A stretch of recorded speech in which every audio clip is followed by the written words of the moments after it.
Halo pemirsa Unhas TV, senang sekali saya Suneni Putri Intan dapat kembali menjumpai Anda dalam Unhas Daily. Dalam beberapa menit ke depan, kami akan menyajikan berita-berita terpercaya hanya untuk Anda. Dalam menjalankan ibadah puasa, tubuh membutuhkan asupan yang tepat untuk menjaga energi dan kesehatan. Memilih makanan yang kaya akan nutrisi menjadi kunci utama dalam mendukung aktivitas sehari-hari. Lalu, makanan dan minuman seperti apa saja yang baik untuk dikonsumsi selama Ramadan? Simak berita selengkapnya untuk Anda. Di tengah suasana yang gemerlap, anak-anak terpesona mendengarkan cerita yang disampaikan Kak Mul dan Aco, seorang pendongeng edukasi kesehatan dengan bersemangat. Namun, kali ini cerita yang dibawakan tidak hanya sekedar untuk menghibur, melainkan juga untuk mendidik tentang pentingnya kesehatan. Pendongeng edukasi kesehatan seperti ini menjadi semakin populer karena mereka membawa pesan-pesan kesehatan dengan cara yang menarik dan mudah dipahami oleh anak-anak. Tidak hanya berfokus pada penyampaian informasi, pendongeng ini juga menciptakan pengalaman yang mendidik dan menghibur.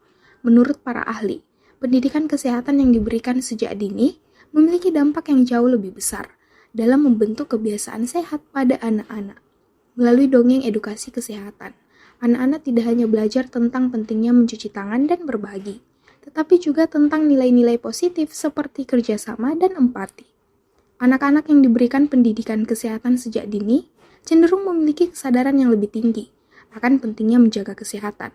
Mereka juga lebih mungkin untuk membentuk kebiasaan-kebiasaan sehat yang akan mereka bawa hingga dewasa. Yang pertama sebenarnya tadi bukan soal kesehatan saja, tetapi menyangkut tentang bagaimana anak-anak bisa berbagi. Kemudian kalau kesehatannya tetap harus, pesannya harus cuci tangan sebelum makan ya. Sebelum makan kita cuci tangan kan? Iya. Nah kalau selain daripada itu tadi juga ada pesan kepada anak-anak mencuci tangan bersih, tidak pelit, dan juga makan yang seperlunya saja. Jangan terlalu banyak. Jangan terlalu ada ini. Jadi makan seperti itu. Harapan saya bukan cuma soal anak-anak sebenarnya. Itu tergantung dari orang tuanya. Orang tuanya juga harus mendidik. Jadi sebenarnya kalau kita bicara dongeng, tidak mesti kepada anak-anak juga. Dongeng itu, story itu untuk siapa saja. Jadi kepada ibu di rumah didampingi anaknya untuk makan yang sehat, makan yang tidak diajari sejak dini untuk makan rakus itu dalam cerita tadi. Dan yang pasti cuci tangan sebelum makan. Oke, Aco? Oke. Cuci tangan sebelum makan. Makan apa? Banyak. Dengan terus mengembangkan dongeng edukasi kesehatan dan mengintegrasikan program-program ini ke dalam kurikulum pendidikan formal, kita dapat memastikan bahwa setiap generasi memiliki pemahaman yang kuat tentang kesehatan dan kebersihan. Dengan demikian, kita tidak hanya menciptakan masa depan yang lebih sehat, tetapi juga lebih cerah bagi anak-anak kita. Feni Septiani Ismail, Evans Ronaldo Linting, Unhas TV. Pendidikan kesehatan merupakan fondasi penting dalam membangun masyarakat yang sadar akan pentingnya menjaga kesehatan. Namun, seringkali pendidikan kesehatan hanya diarahkan kepada orang dewasa saja, sedangkan anak-anak yang merupakan generasi penerus bangsa seringkali terlewatkan. Di tengah kebutuhan akan pencegahan penyakit dan pembentukan kebiasaan sehat sejak dini, pendongeng edukasi kesehatan hadir sebagai solusi kreatif untuk menyampaikan pesan-pesan kesehatan kepada anak-anak melalui dongeng dan cerita yang menghibur. Bulan suci Ramadan memang menjadi bulan yang selalu dinantikan umat muslim di seluruh dunia. Pada bulan ini terjadi beberapa perubahan. Selain dari segi aktivitas, perubahan juga terjadi pada pola makan seseorang. Biasanya seseorang makan sebanyak 3 kali atau lebih dalam sehari. Namun selama Ramadan biasanya hanya makan 2 kali karena waktu yang ada juga lebih singkat. Dalam wawancara bersama dokter spesialis gizi klinis dari Universitas Hasanuddin, Dr. Yasmin menegaskan pentingnya memilih makanan dan minuman yang berkualitas selama bulan Ramadan. Dr. Yasmin menyarankan untuk memilih makanan yang menyediakan nutrisi lengkap, terutama saat sahur dan makan malam. Menurutnya, sahur ataupun makan malam sebaiknya diisi dengan makanan yang mengandung karbohidrat, protein, dan lemak untuk membantu tubuh memperoleh cadangan energi selama berpuasa. Misalnya saja, adalah nasi dengan paduan ikan atau ayam dan sayur-sayuran.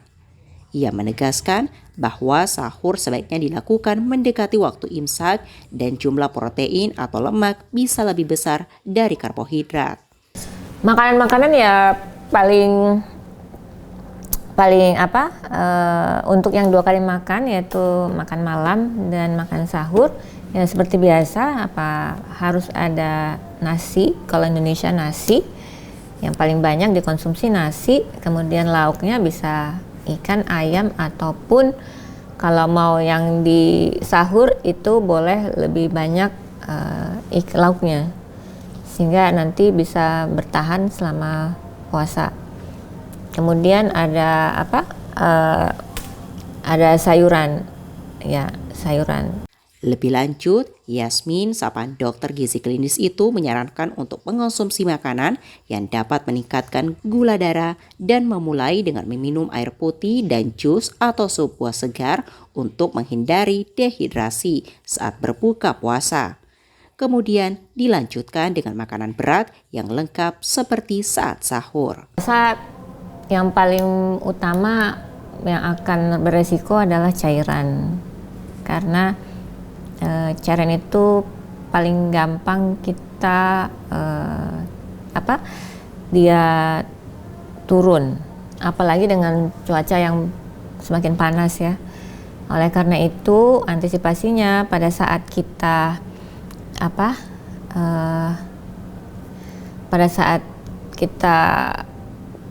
tidak berpuasa, setelah buka puasa maka kita memperbanyak mengkonsumsi cairan. Apakah itu air putih, apakah itu dalam bentuk sup-supan, itu menjadi sama. Untuk mengantisipasi supaya kita tidak langsung perutnya kembung karena terlalu langsung banyak minum air, makanya seperti dicicil. Setiap kali makan minum ada cairan juga masuk, seperti itu. Nah selain itu, selain cairan, yang penting adalah asupan makanan yang menghasilkan energi, ya, yaitu karbohidrat, protein, dan lemak. Nah ini yang harus kita konsumsi di 2 kali makan itu. Pada saat buka puasa, pada saat setelah buka puasa yang mungkin makan malam, kemudian nanti makan sahurnya, itu yang harus ada, karena ini adalah penghasil energi. Buah-buahan juga menjadi pilihan makanan yang baik dikonsumsi selama berpuasa, terutama pada saat berbuka dan juga sahur.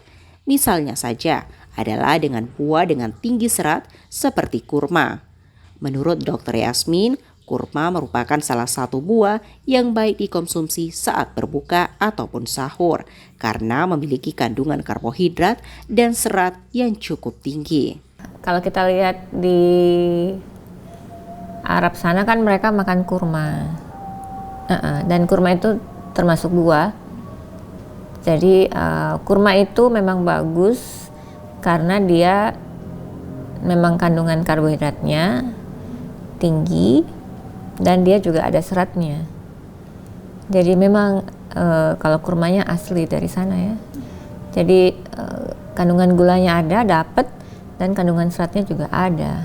Jadi dia bertahan, itu bagus. Kalau buah yang lain bervariasi kandungan seratnya. Jadi misalnya buah apel, buah pir, bervariasi. Jadi tujuan kita kalau kita makan buah di sahur, tujuannya supaya kita tidak cepat lapar. Meskipun tidak ada larangan mengonsumsi makanan ataupun minuman manis terutama saat berbuka, tetap disarankan untuk tidak berlebihan, terutama pada makanan dan minuman yang tinggi kandungan gula seperti teh manis atau cemilan manis. Sebab kebiasaan ini dapat meningkatkan resiko obesitas, bahkan dapat menyebabkan penyakit metabolik seperti diabetes jika dilakukan secara berulang, terutama di luar bulan Ramadan. Menjaga pola makan sehat dan seimbang selama Ramadan adalah kunci utama menjaga kesehatan. Dengan memilih makanan yang tepat dan memperhatikan asupan cairan, kita dapat tetap sehat dan bertenaga menjalani ibadah puasa. Zulkarnain, Muhammad Syaiful, Unhas TV. Pemirsa, berita tadi sekaligus menutup perjumpaan kita hari ini. Terus saksikan Unhas Daily hanya di Unhas TV. Saya Sneni Putri Intan beserta kru yang bertugas pamit undur diri dan sampai jumpa.